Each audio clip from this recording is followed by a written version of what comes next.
Once upon a time, there was an unhinged Russian leader named Vladimir Putin, consumed by his hunger to leave a mark on history, and all too aware that death creeps closer the deeper he sinks into his 70s.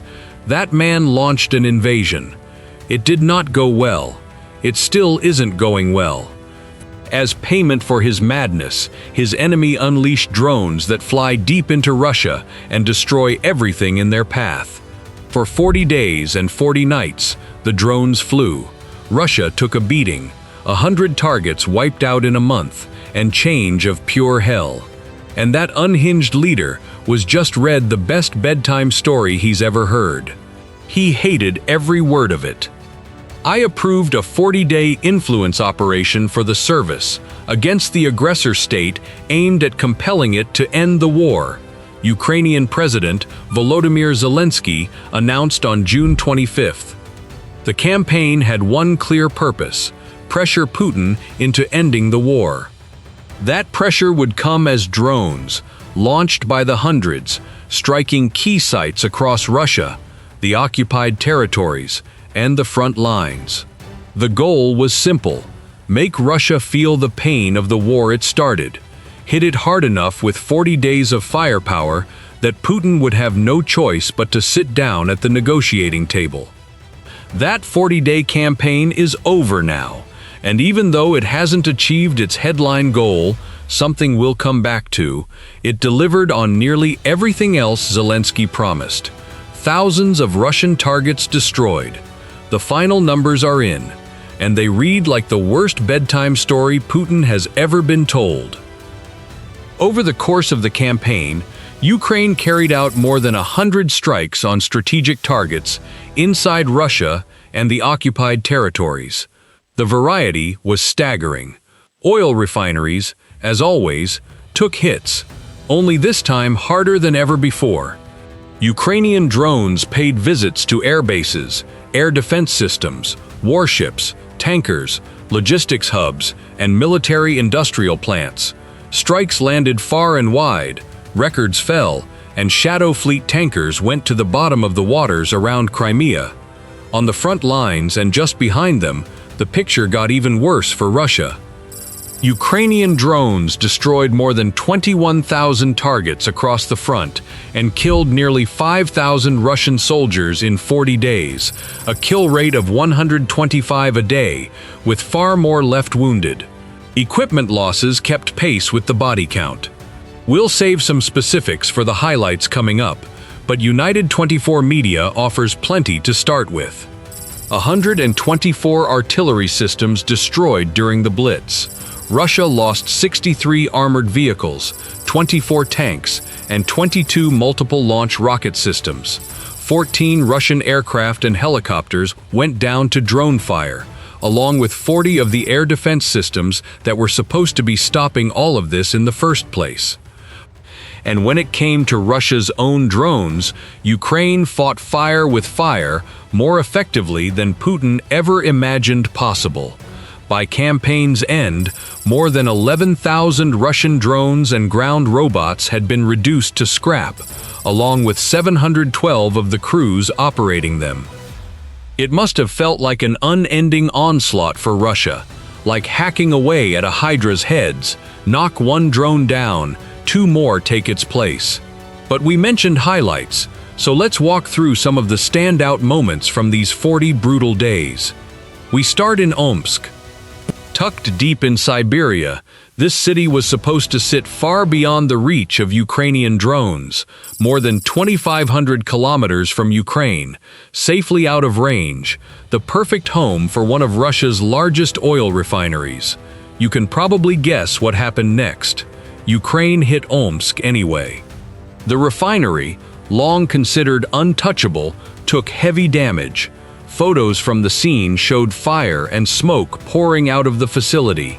Ukrainian drones shattered every previous distance record on this strike, flying so deep into Russian territory that they ended up nearly at the Kazakh border. Ukraine didn't hit this refinery purely to send a message that nothing in Russia is safe anymore, though it certainly did that.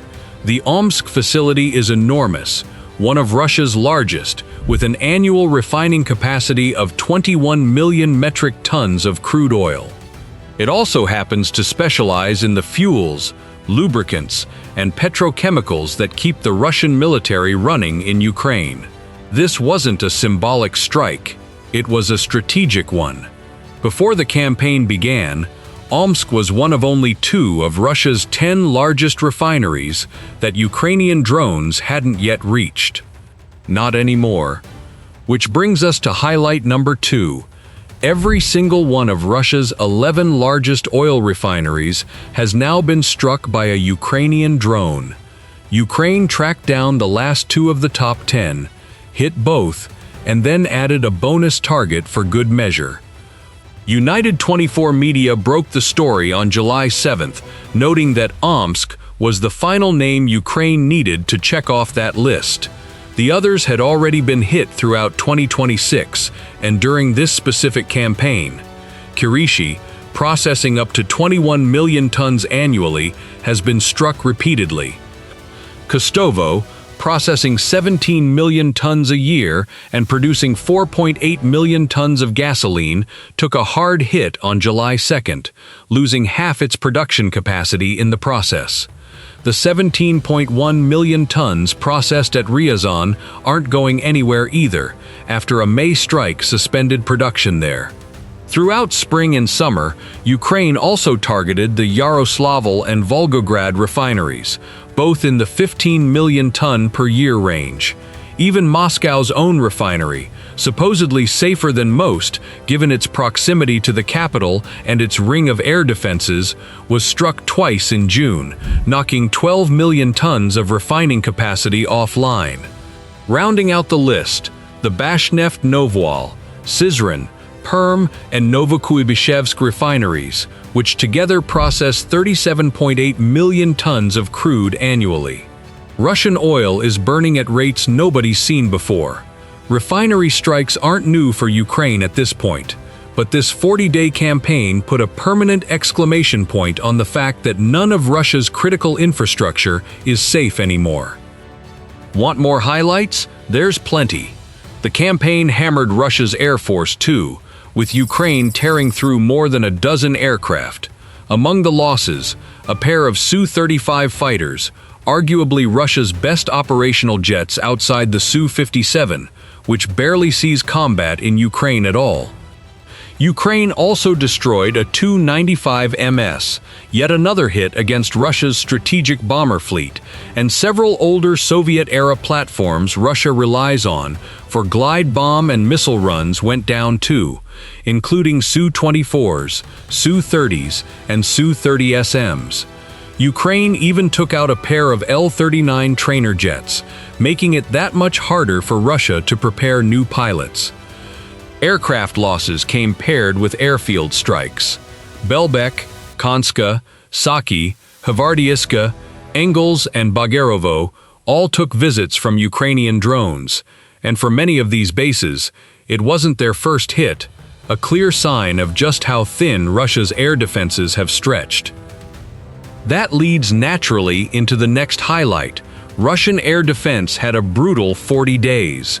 Ukraine racked up roughly 1 air defense system or radar destroyed per day, a pace that opens the door to even more aerial strikes going forward.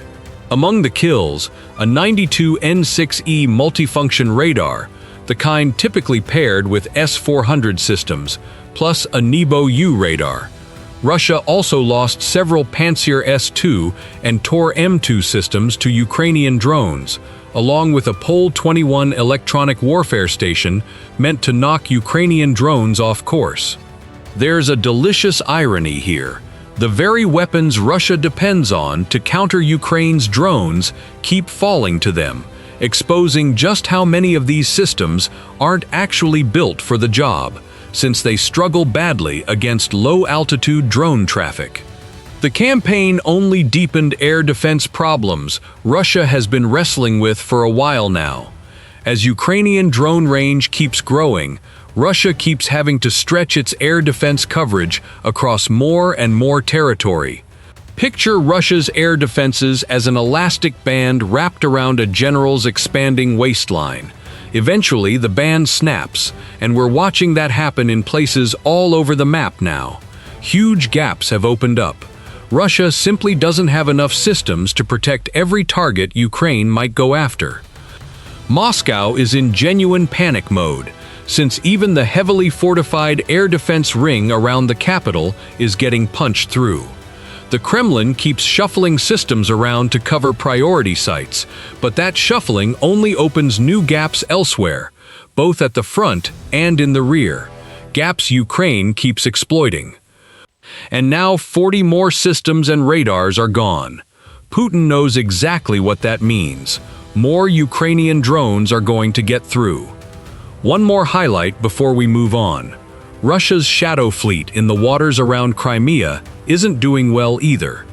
Throughout July, Ukraine unleashed strike after strike on shadow fleet vessels across the Black Sea and the Sea of Azov, mostly targeting ships supplying Crimea with fuel and supplies, part of a broader strategy to isolate the peninsula and pressure Putin into giving up territory Russia stole back in 2014.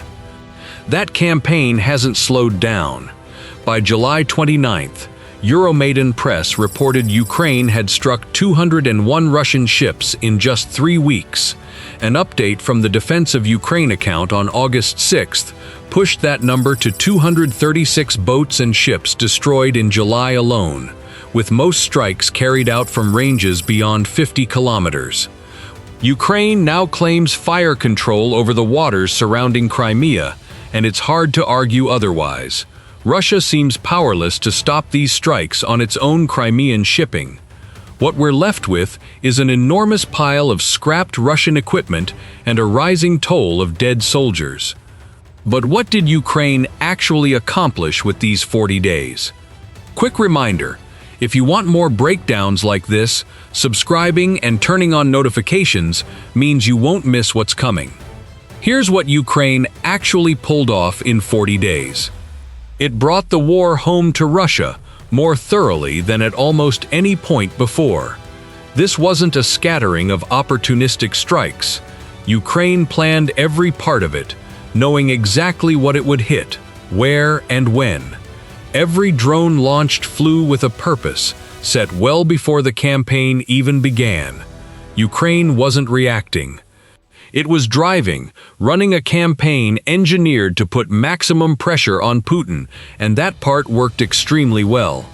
Midway through the campaign, The Economist covered Ukraine's strikes on Russia's Wildberries facilities, another highlight we're holding for later, and you'll see why by the end. Ukraine's drone campaign has done at least $2 billion in damage to a company that's essentially Russia's Amazon, squeezing both the vendors and buyers who rely on it. Every strike carried out during these 40 days of pressure served the same underlying purpose. Refineries were hit to choke off easy fuel access. The same logic applied to the Crimean occupiers and the Shadow Fleet strikes. Even the hits on military hardware carried the same message. A war Putin swore would never cross Ukraine's borders has now arrived in Russia, and it can reach nearly anywhere inside the country. Omsk proved that beyond doubt, Russia's leadership is feeling it. Public discontent is rising, The Economist reports, noting that according to Vishiom, a pollster close to the Kremlin, satisfaction with government policy has dropped from 45% in January to 21% in June. The share of people who believe Russia is headed in the wrong direction has doubled, from 17 to 35% over the past year, according to Levada, an independent pollster. Damaging Russia's military remained the priority, of course, but these 40 days were just as much about the psychological toll on ordinary Russians. More than 100 strikes on Russian soil in 40 days is not something to shrug off. If anything, it's a giant red flag raised for every Russian to see. Their great protector has failed them. For Ukraine, this is simple turnabout. Psychological warfare has been Russia's own weapon since the invasion began, aimed at Ukrainian cities, often killing or wounding civilians in the process, and through the winter, aimed relentlessly at Ukraine's energy grid too. Ukraine hasn't sunk to that level. It doesn't strike civilians directly. But it has decided that psychological pressure is fair game, given everything Russia has done and keeps doing. The goal is to make ordinary Russian life uncomfortable, and for the occupiers sitting in Crimea to make it outright unlivable.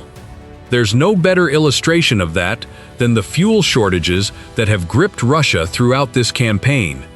Ukraine isn't hitting refineries and shadow fleet ships just because it can. It wants Russian gasoline and diesel burning anywhere except inside Russian vehicles, and if it can't burn, it wants that fuel priced so high ordinary Russians can't touch it. Through July, Ukraine has largely succeeded. In some regions, especially Crimea, gasoline prices have doubled. Lines stretching for kilometers have become routine outside Russian gas stations as drivers hunt for any pump that still has fuel. Ukraine's refinery campaign has cut roughly a third from Russia's standard refining output, dropping it to levels last seen in 2002, according to United 24. The facilities hit during this 40-day stretch account for 45% of Russia's total refining capacity, and this single piece of the pressure campaign is believed to have cost Russia around $13.5 billion through 2026. It's all about fueling discontent, though there's a lot less fuel around to actually do the fueling, given what Ukraine has spent 40 days doing to it. Russia's one saving grace is that Gazprom Neft, one of the country's largest fuel retailers, has reportedly lifted purchase limits across 13 regions where rationing had been forced. How long that lasts is anyone's guess, especially if Ukraine ramps up refinery strikes further. But again, it's all pressure. The Economist made that case with its polling numbers, and the Kyiv Post did the same in a July 4th article, reporting a record share of Russians now want Putin to end his so-called special military operation. A survey by the Ukraine-based Institute for Conflictology and Analysis of Russia found that only 9% of Russians want the war to continue until total victory. 81% said they'd rather see an immediate end to the fighting, especially given how much it's costing them and their country. This shift in Russian public opinion is itself a genuine success for Ukraine's 40-day campaign. But we can't ignore the obvious gap. The stated goal was forcing Putin to the table by the end of those 40 days of pressure, and that hasn't happened. It's doubtful many people, Zelensky included, genuinely believed a man hiding in bunkers deep underground would suddenly declare peace. Still, Ukraine inflicted real, measurable damage across Russia and kept piling pressure onto Putin at a moment when support for his invasion has sunk to new lows inside his own country. That's a win for Ukraine, even without the headline outcome. As for what's next, more of the same. Putin didn't come to the table after 40 days, so Ukraine is gearing up for another round. We will continue. Don't get hung up on all these arguments, 40, 50, 100, or 15 days. What matters is the result. It's not so much about how we enter this process. What's far more important is what we come out with. To emerge from it with the desired result, we must be strong. Those were the words of Ukraine's presidential office chief, Andriy Yermak, as the 40-day campaign wrapped up. Consider it a warning. If Putin, his circle, or the Russian public assumed the nightmare they'd just lived through ended the moment the 40-day mark passed, they're in for a surprise, plenty more waiting in the sky and ready to strike. And if there was any doubt Yermak meant it, Ukraine's drone operators already answered with actions instead of words. On August 6th, Ukraine carried out 2 more refinery strikes, this time on the Bashneft Novol and Slavneft Yanos facilities. The message is unmistakable. Russia may have survived this 40-day blitz, but the pressure isn't letting up. Ukraine intends to force Putin to the table, even if that means every refinery in the country has to burn to get there. We mentioned the Wildberries strikes earlier without getting into detail, and that's because we've already covered them fully elsewhere. Those strikes may end up being one of the most significant parts of this entire pressure campaign, and it's worth checking out that coverage separately. Thanks for watching. Hit subscribe and turn on notifications so you don't miss what's coming next.